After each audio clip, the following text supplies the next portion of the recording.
Alright, mega love shout out.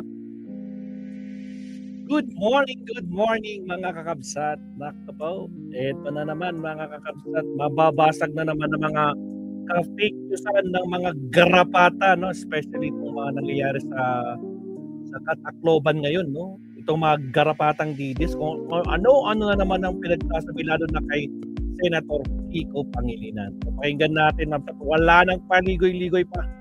Puntahan na natin si Senator Kiko. No? Puro ibang klase talaga itong mga garapatang to. Tapos may nakita ko, binabanatan din ni Sangkay. Tama ba? Binabanatan ni Sangkay si Senator Kiko. O, parang meron siyang may nakikita ko sa post niya doon sa page niya. Pero hindi ko alam sure kung anong nangyari sa kanya. Kasi balita ko sa mga ibang kasama natin dito, sinasabi parang bumaliktad na daw si Sangkay, naging ewan. But anyway, sige. Let's do this. Ito na ba? Kita na ba? Bawasan natin yung background music para marinig natin si Senator Kiko at saka si attorney. Senator Kiko, ikaw nang bala bumasag. Okay, here we go. Executive Director. Bawasan pa natin. Magandang araw sa kanilang lahat. Kiko Pangilinan po. Kasama po natin si Attorney Tricia Ocol, Executive Director ng Juvenile Justice Welfare Council sa ilalim ng Department of Social Welfare and Development. Nabasa na natin siguro, napanood sa TV, sa social media, itong karumal-dumal na pangyayari sa San Jose, Tacloban, na kung saan ay tatlong 9th grade at 10th grade na mga estudyante ay nasawi dahil sa pagbabaril na ang mga aresto at ngayon nasa kamay ng mga kapulisan at DSWD ay isang 15-year-old na lalaki at isang 14-year-old na lalaki. 40 shells ang na-recover, yung mga basyo ng bala, tawag nila. At marami rin ang sugatan. Grabe, 40 Una, hindi dapat nangyayari ito. Kinukundina natin yung kaharasan na nangyayari, lalo na sa ating mga paaralan. At nakakalungkot na muling nanumbalik itong panawagan, siyempre, naintindihan natin yung concern tungkol sa children in conflict with the law. Nakikiramay tayo, unang-una sa mga pamilya ng biktima. At nararapat, under the law, sa ating mga batas, na ang DSWD ay minamandatong bigyan ng aruga. Good morning, Jenny Ramos. Good morning. Nitong pangyayaring ito. We condole with the families. There is no place for violence, lalo na sa paaralan. Nag-like na bang lahat, Mabsat? Itong mga baril baka naman. Sa paaralan. A concern that, of course, under investigation ngayon. And ang concern din natin, syempre, ay paano ang sistema na kung saan itong mga kabataang ito, na mga minor de edad, ay mananagot sa ilalim ng Juvenile Justice Welfare Council. Attorney Ocol and I, si Tricia and I, have been many years pinapaliwanag na maraming hindi tama sa pag-unawa sa Juvenile Justice Welfare Law at ang sistema ng katarungan para sa mga minor de edad. Una siguro, ma'am, maybe you can also update us. Ano pa ang mga impormasyon, ano pa ang mga isinasagawa ng DSWD para mabigyan ng alalay yung pamilya ng mga biktima. At syempre, yung itong issue nga ng mga nagkasala. So sa parte ng mga biktima, syempre yung mismong head namin, yung secretary namin ay gusto niya talagang makita at mabisita din sila para mabigyan ng karampatang suporta. But in the meantime, sa amin naman sa Juvenile Justice, dahil parte kami ng DSWD, ay tinutulungan namin ngayon yung tumutulong pala kami sa local government units kung paano yung case management ng mga batang nagkasala dahil kailangan maayos yung case management na yun para talagang ma-emphasize natin na magkaroon sila ng accountability. Iba lang yung proseso pero dapat may accountability sila. At meron talagang accountability sa ilalim ng batas. Marami kasi Mag-like na, Mabsat. Like na tayo. Impormasyon na pagka minor de edad ay walang pananagutan. In fact, mga bata mismo ang nagsasabi, gawa na rin siguro ng maraming Roberto Cabe, shout out. Na maling impormasyon na pagbata at nagkasala ay walang pananagutan. Hindi pwede silang managot, sila ay dapat pinapakawalan, etc. At maliwanag, hindi yan ang sinasabi ng batas. Yun! Pinakalayunin kasi ng batas, Senator, ay dapat hindi nangyayari yung mga ganitong bagay at hindi siya nauulit. Yes. So, in fact, sa ilalim ng batas, pagka pinakawalan mo yung minor de edad na nagkasala, ay ito ay kontra sa batas at pwedeng panagutan. Kasuhan itong mga nagsasabi at pinakakawalan ang mga nagkasala. Dito sa kasong ito, right now, they're in the custody of... ngayon ay ongoing pa po kasi yung investigation. So, nandun muna sila sa custody ng police pero inaayos na rin po ang pag-refer nila sa bahay pag-asa na maaari nila. At ipapaliwanag natin ng husto, hindi sila maaaring pakawalan. Hindi po. Lalo na ang kaso ay heinous crime. Yes po. And sa batas ng Juvenile Justice Law, pagka heinous crime ang kaso, ay maaaring minimum Of 1 year of po. 1 year ang involuntary confinement.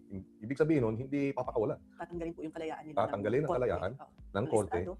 ng magistrado. Ang minimum 1 year. Pwedeng maging 2 years, pwedeng maging 3 years, depende sa magiging progreso ng kanyang kaso. Opo, tama po yun. So, uulitin natin, hindi dapat pinapakawalan ang mga minor de edad na nagkasala. Mali yun. At kontra yun sa batas.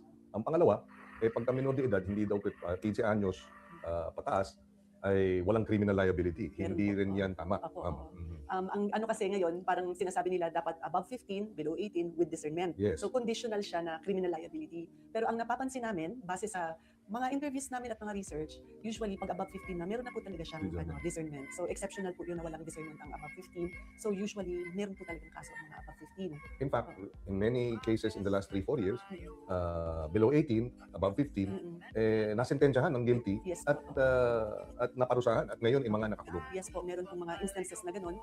Hinihintay lang po, kung hindi po talaga sila may rehabilitate base sa assessment ng social worker at syempre ang judge naman ang magde-decide niyan, talaga pong isi-serve na nila yung do the time, or do the crime, Yes. time isi-serve na po. Yeah. So ganun din, no? Merong mga kaso aktwal ng mga minor de edad, nagkasala, heinous offenses, na dahil nga they acted with discernment. Ibig sabihin, parang kumbaga adult, alam nila ang tama at mali, ay nasentensyahan at naparusahan at kasalukuyang ay nakapiit dahil nga dito sa kasalanan at yung kanilang violation ng mga batas natin. So again, uulitin natin, hindi totoo at hindi tama na sabihin itong mga nagkasala ngayon sa kasong ito sa Tacloban ay dapat pakawalan. Kontra sa batas yan. At pag pinakawalan sila, mananagot sila. Meron silang criminal liability yung mga nagpapakawala ng mga minor. So maliwanag po yun. Huwag po tayong maniniwala sa mga hindi tamang informasyon. At ulitin natin, may mandato sa batas na kapag kayo ay pamilya ng biktima, mandato na bibigyan kayo ng aruga, alalay, suporta ng DSWD. So importante din yan. No? Hindi tamang sabihin na walang pananagutan ng DSWD sa pagsuporta at pagbigay ng assistance sa mga pamilya ng biktima ng children in conflict. I understand dito 3 ang namatay Yes po. at siyam ata ang injured. No? So lahat yan ay meron ding responsibilidad ang DSWD na bigyan sila ng alalay at support. Yung rin, dapat din maging malinaw tayo kung paano yung proseso ng pagtrato doon sa ganung bata. Kasi magkaiba sila. Kasi yung juvenile justice, sir, di ba? Yung naman siya it's a procedural law. Yes. Yung karamihan sa kanya na sinasabi niya, kahit anong krimen, pag bata, ganito yung proseso. So pag below 15, kahit na hindi pwedeng kasuhan, hindi ibig sabihin walang pananagutan. Yes. O usually, dahil ilagay na lang natin academic discussion dahil ayaw natin pangunahan yung korte. Pero dahil ito ay heinous crime talaga, mukhang murder yung nangyari at serious physical injuries, yung sa serious crime, ang maaaring gawin ng public attorney at helping yung social workers natin is mag-file sila ng petition for involuntary commitment. So para kunin yung bata sa kanyang mga magulang, sa kanyang komunidad. So mahihiwalay talaga siya. Tatanggalin siya ng estado natin. Sasabihin ng estado, wala ka na sa magulang mo, ako na ang magbabantay sa'yo. Tapos noon, kukunin yung kanyang kalayaan. Yes, So yes. ibang-iba ito kasi pag ang napagbintangan ay adult, kailangan mong mag-file ng criminal case, kailangan mong i-prove yung proof beyond reasonable doubt. Yes. Meron pa ba ng proof beyond reasonable doubt? Meron pa, Oo, para malagay sa piitan ng isang bata. Pero ito, petition for involuntary commitment, which is just a summary procedure, pwede yung i-decide ng korte within 72 hours, matatanggal na yung kalayaan ng bata.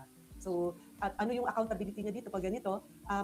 Isa-subject siya sa intensive intervention. Structured yun, na talagang susundin niya yan araw-araw habang nandoon siya para ma-rehabilitate siya. So, isa yun sa mga accountability na kailangan niya gawin. Sumunod siya doon sa intensive program na ibibigay ng Bahay Pag-asa. Yun yung Sa 14 years old. penalty, accountability. No? Doon yung pananagutan. Merong pananagutan. Tapos magkakaroon din siya, mag-undergo siya ng mga counseling, psychiatric evaluation kasama din doon kasi importante na maipakita niya yung ano ba yung naging epekto nung ginawa ko yung ginawa niya doon sa mga tao at pangalawa, kailangan magkaroon siya ng remorse. Yes.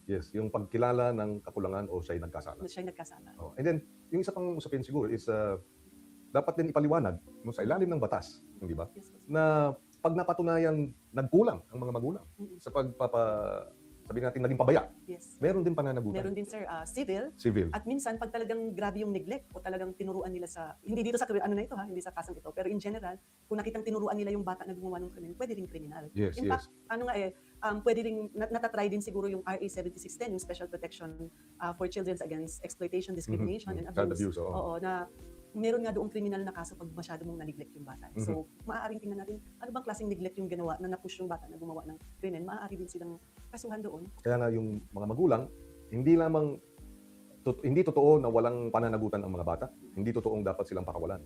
At isa pa sa mga magulang, pwede kayong managot. Maging danyos perwisos, even criminal liability kung kayo ay nagkulang sa pag-alaga at kayo ay naging sangkot o kasabwat dito sa naging hindi tamang pagkilos ng mga bata. So even adults are parents, di ba? Can be held liable. At halimbawa may danyos, yung mga magulang ang mananagot doon sa civil liability. Meron yung magulang ang Mhm. maaaring managot doon. So siguro balikan lang natin yung support for the family of the victims. Yes. Again, ulitin lang natin, no? 3 ang namatay. Ito ay hindi na sila maibabalik, di ba? At talagang hindi tama itong pangyayaring ito. Paano sila bibigyan ng suporta ng DSWD?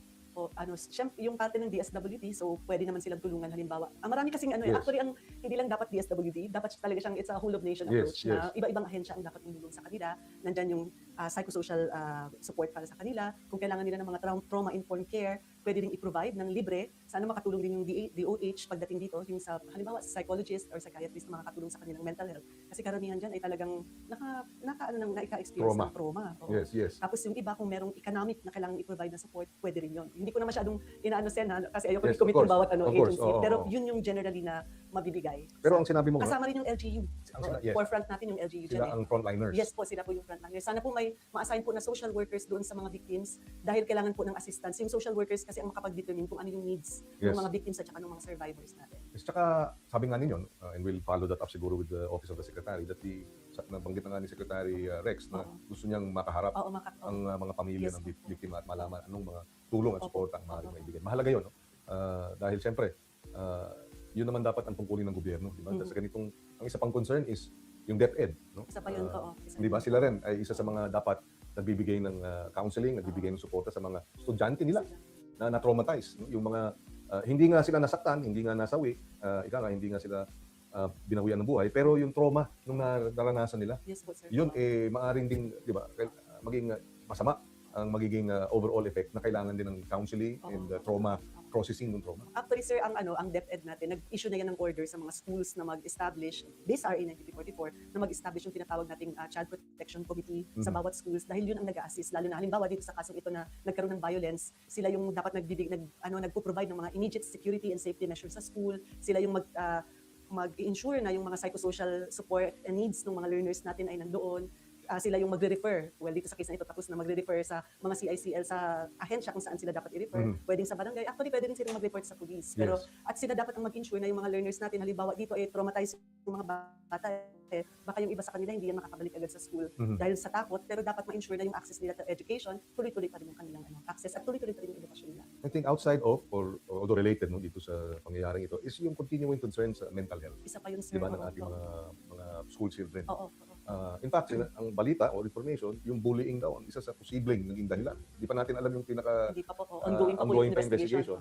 Pero even that, yung stress, yung mental health issues, talagang dapat tinututukan. Opo, sir. Parte din yun ng Child Protection Committee na naglalagay sila ng mga measures para sa anti-bullying, para sa mga mental health ng mga bata. So, dapat naka-establish po yun sa DepEd, sa natin sa school natin.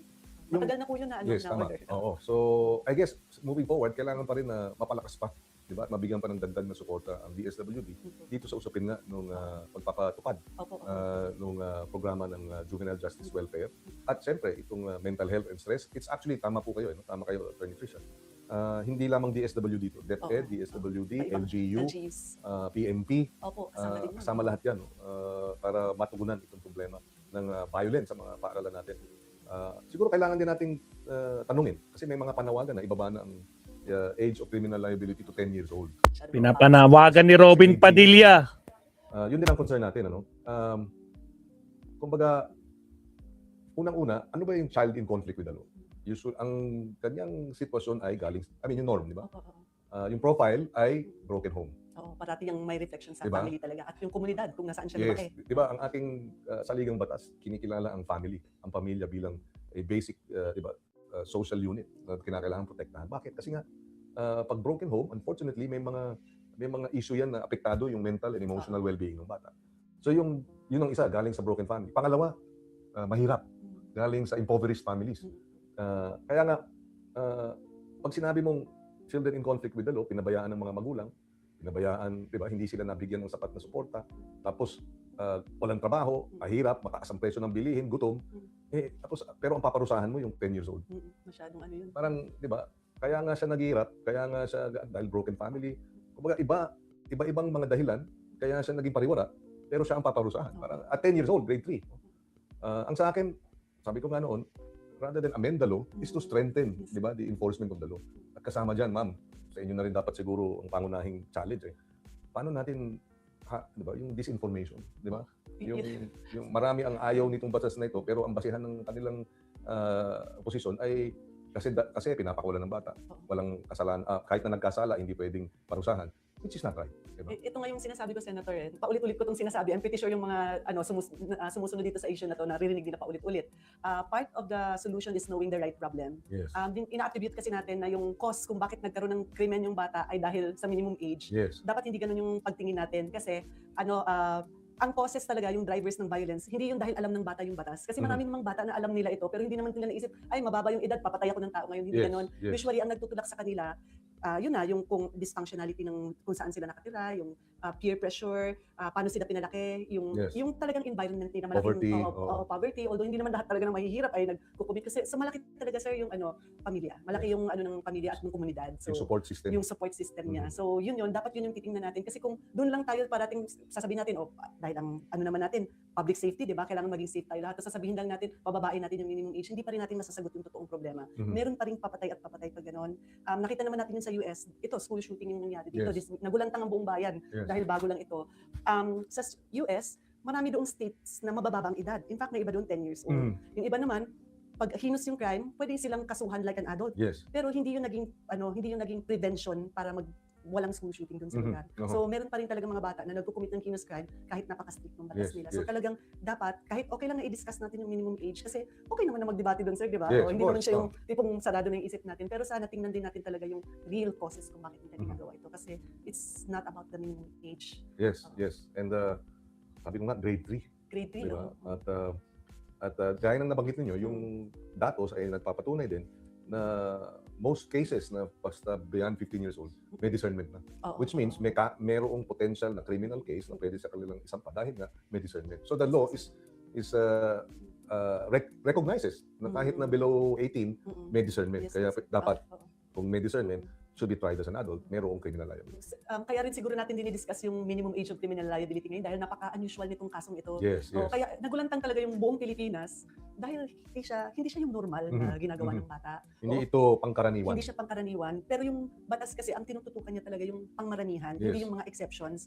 Kaya ngayon, we're left with the question na anong gagawin natin doon sa exception na hindi naman din yan pinabayaan ng batas. Malinaw yung batas na ito yung magiging proseso pero magiging accountable sila. Isa ring important sir na gusto kong i-emphasize na sinabi talaga ng batas, yung unang statement pa lang niya the policy of this, it is the policy of this law na restorative justice yung i-apply, which means kahit anong pag-uusapan natin dito, wag na wag nating iwan yung mga biktima. Kasi when we talk about justice, hindi yan, hustisya yan para sa mga nasaktan o naapektuhan. Kaya lang ito is, nilista niya lang kung ano yung proseso sa mga bata. Pero ito, napaka-unusual ng kaso nito. Kaya pinag-uusapan natin siya ngayon. Siguro meron din another point, no? Kasi laging nafo-focus doon sa mga itong malaking kaso and controversial, di ba? Pero everyday, may mga nakikinabang sa batas. Meron po, oo. Na hindi ganito yung ginawa nila. At nagkakaroon ng pangalawang pagkakataon. Yes po. Di ba? Na kung hindi dahil sa batas na ito, baka nakakulong na sa New Bilibid Prison at nagiging hardened criminal na. Di ba? But because of this law, nabigyan ng pangalawang pagkakataon. Marami po tayong success stories, sir. Diba? Ng mga bata na napariwara sila, hindi ganito yung krimen na nagawa nila. At dahil sa batas, ngayon ang ayos na ng buhay nila. Talagang sila, yung mga nagko-contribute, good citizens of the society. Yun po yung gusto nating mangyari sa mga bata. Ayun. So, again, uulitin natin. Itong dalawang na-involved sa kaso na ito ay hindi dapat pinapakawalan. Hindi totoong walang pananagutan. Maari pa nga na matanggalan ng kalayaan, involuntary confined for a minimum of 1 year.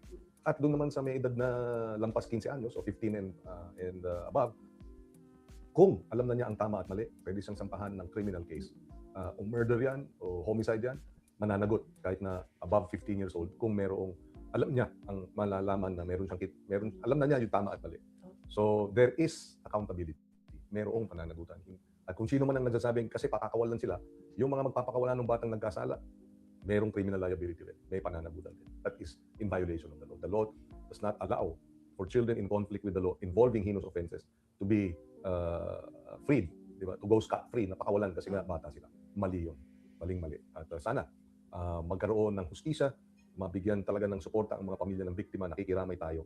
At handa rin ang ating tanggapan dahil siyempre under investigation pa yan, na humanap ng paraan para mabigyan ng alala at suporta ang ating mga 9 and 10th grade students at kanilang mga pamilya dyan sa San Jose, Tacloban. Yun yung gusto ko sanang i-emphasize sa ating mga kababayan na yung sinasabi niyo sir na misinformation at disinformation, yun yung tandaan natin, wag nating bigyan ng mga maling impormasyon ng mga bata. Nakukuha din nila yan sa social media kasi marami din pong discussion sa social media na dito daw nakuha ng mga bata kasi hindi po talaga totoo yun. Mga bata, makinig kayo, hindi totoo yun na pag meron kayong ginawang kasalanan, pakakawalan lang kayo dahil meron tayong proseso sa batas, maaari talaga kayo kunan ng kalayaan at meron kayong accountability. So hindi totoo yun na pakakawalan lang kayo. Now, doon naman sa mga malalaki, yung responsibilidad natin na magbigay ng tamang impormasyon sa mga bata, tamang guidance sa mga bata. At pangatlo, syempre, yung dapat parati nating nadidetect yung mga mental yung mental mga health. red flags. Red flags para hindi tayo nakakaabot dito. Wag din natin tingnan na ang rehabilitasyon at parusa ay accountability ay magkatunggali kasi dapat pareho sila. Very practical po kasi yung purpose ng batas sir na kung yung mga batang ito mabibigyan ng rehabilitation dahil babalik sila sa community. Tama. Dapat maayos na sila para yung public safety natin nandyan. At syempre last sir, talagang yung ating gobyerno, kasama ako doon, kasama kayo sir, yung mga biktima wag natin pabayaan. Nakikiramay po ako doon sa mga namatayan, yung mga naapektuhan, nakikisimpatiya, gagawin po namin lahat kung ano yung maitutulong namin. Maraming salamat, Attorney Tricia Ocol ng Juvenile Justice Welfare Council. Siya po ang Executive Director natin at babantayan natin itong kasong ito at tututukan natin at nakikiramay tayo sa mga pamilya ng biktima dito sa marahas na pangyayari dyan sa San Jose, Tacloban City sa Leyte. And makakaasa kayo, we will be monitoring this and maghahanap tayo ng paraan para matulungan ang mga pamilya ng biktima at tiyakin na doon sa mga nagkasala ay may pananagutan na angko. Kung sila man ay may discernment, dapat sampahan ng criminal case. At doon naman sa 14 years old, dapat may pananagutan at kung kinakailangan ng involuntary confinement dahil yan naman ang sinasabi ng batas, ay tanggalan siya ng kanyang kalayaan sa proseso na naangkop sa ating mga batas. Salamat, Senator Kiko at saka si Attorney Oco ng I think siya yung executive director diyan sa sa DSWD, di ba? But anyway, yun.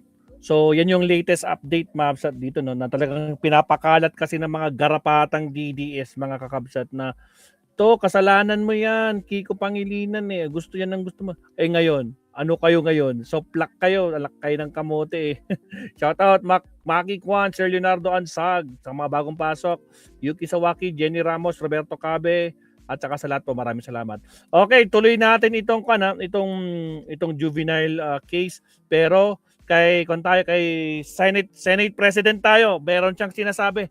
Countdown muna tayo, Mabsat. Here we go. Countdown muna tayo.